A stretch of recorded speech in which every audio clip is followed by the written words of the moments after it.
Hey, this is Michael. Welcome back to me and Paul's channel, The Virtual Investor. In today's video, we're going to cover what contracts are needed when buying from a wholesaler. So let's paint a picture here.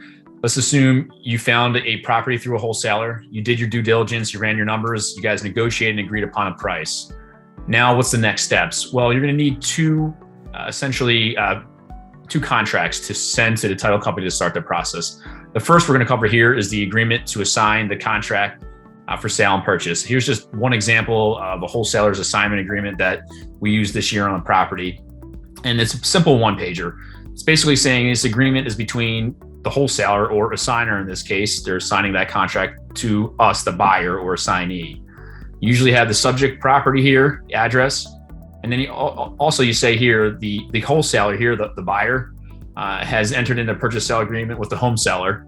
And this assignment is basically subject to that contract. Here's the fee that we pay the wholesaler for buying this contract.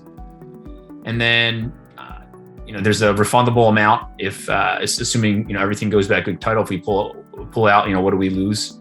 And then here are just some other stipulations that, us, the buyer, will receive the purchase and sale agreement between the wholesaler and the seller. If we make any changes, we got to run it through the main contract, not through this assignment. And usually sometimes they have additional terms and conditions down here. And then down here, you have just your signature, accepting. A lot of assignment contracts are simple one pagers like this, but it's just identifying who the wholesaler is, who the seller is, what the property is, and how much you have to pay the wholesaler for the contract. And then they also sent us an example of the contract. So the wholesaler in this example, property was in North Carolina, used a simple, basically 1-2 pager contract with the home seller. And this property was I blocked out the seller's names, and then I also blocked out the buyer's names. Here's the address of the property.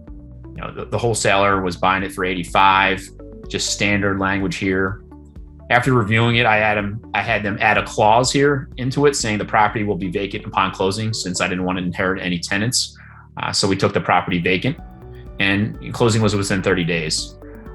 So again, very simple 1-2 pager between the wholesaler and the seller. And then here's just the signature pages here, and they also had a witness sign everything.